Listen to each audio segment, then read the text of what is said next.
Hora de falar com Felipe Killing, nosso correspondente na Europa, que nos atualiza sobre as negociações sobre o cessar-fogo na faixa de Gaza. Haverá ou não libertação de reféns? Essa ainda é uma dúvida. O Killing está acompanhando essa situação e traz atualização para a gente. Tudo bom, Alexandre? Boa tarde a você, Larissa, Agatha e a todos que nos acompanham. Infelizmente, a continuidade do acordo de cessar-fogo está por um fio. Isso porque o Hamas disse que vai atrasar a libertação dos reféns que está prevista para o sábado.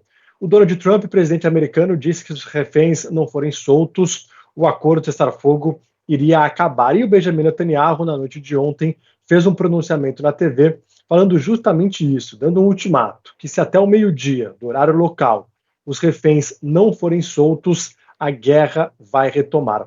O governo israelense afirmou ainda que o exército e tanques estão de prontidão e que reservistas foram convocados. Então, infelizmente, ao que tudo indica, a não ser que haja uma mudança no meio do caminho, infelizmente a guerra vai retornar. O Catar e o Egito, que são países negociadores, estão trabalhando para tentar salvar esse acordo. Desde que ele entrou em vigor em 19 de fevereiro, 16 reféns israelenses e 5 tailandeses foram libertados. Em troca, 765 palestinos prisioneiros foram soltos.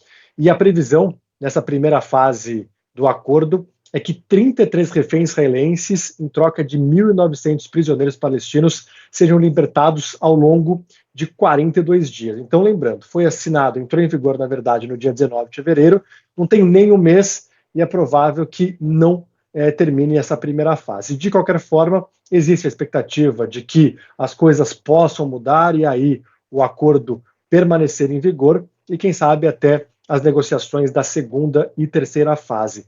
Há muitos questionamentos também sobre o futuro da faixa de Gaza a médio e longo prazo. Donald Trump veio com uma proposta para lá de polêmica de tirar os palestinos da região, levar para nações vizinhas como Egito e Jordânia e construir um resort por lá.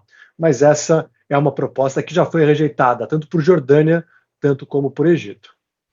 O Killing, falando ainda em guerra, mas agora sobre a que acontece no leste europeu, o presidente dos Estados Unidos, Donald Trump, disse que conversou por telefone com Vladimir Putin. Agora a gente já pode dizer que estamos próximos aí das negociações para o fim da guerra na Ucrânia?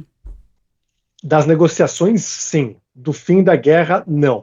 O Donald Trump disse que conversou com Vladimir Putin por 90 minutos, 1h30, e não deu muitos detalhes de como que seria esse plano ou esse acordo de paz. Mas existem alguns indícios, isso porque o secretário de Defesa de Donald Trump está aqui na Europa, participou de uma reunião em Bruxelas, na Bélgica, com chefes da OTAN, e ele falou que a Ucrânia tem que ser realista, não dá para imaginar que vai ter as mesmas terras de 2014, se referindo à Península da Crimeia, que foi anexada naquele ano, além das terras que perdeu durante esses anos de guerra com a Rússia, essa guerra mais recente que iniciou em 2022.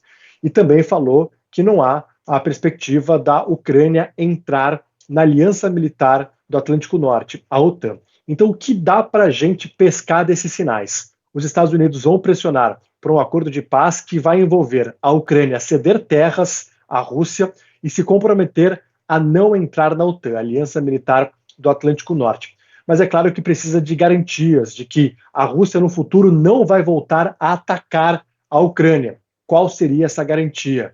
Os Estados Unidos sinalizam que a Europa deveria colocar mais a mão no bolso.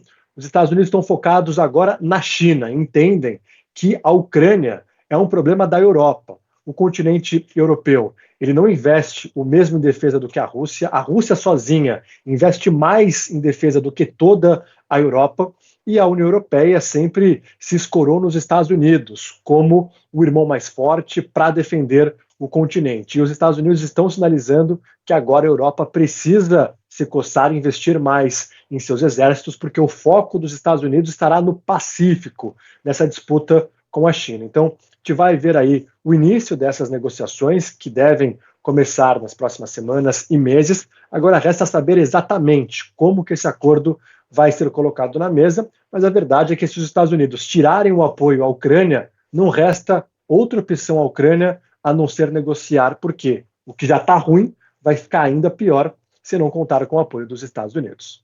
A gente lembra que durante a campanha, Donald Trump criticou a postura do ex-presidente, né? No momento era presidente ainda, Joe Biden, frente à guerra na Ucrânia. Ele disse ainda que, uma vez que ele estivesse na Casa Branca, ele iria acabar com esse conflito em 24 horas. Então a gente segue acompanhando, claro, os desdobramentos dessas conversas, dessas negociações. A gente volta então semana que vem, Killing. Até mais.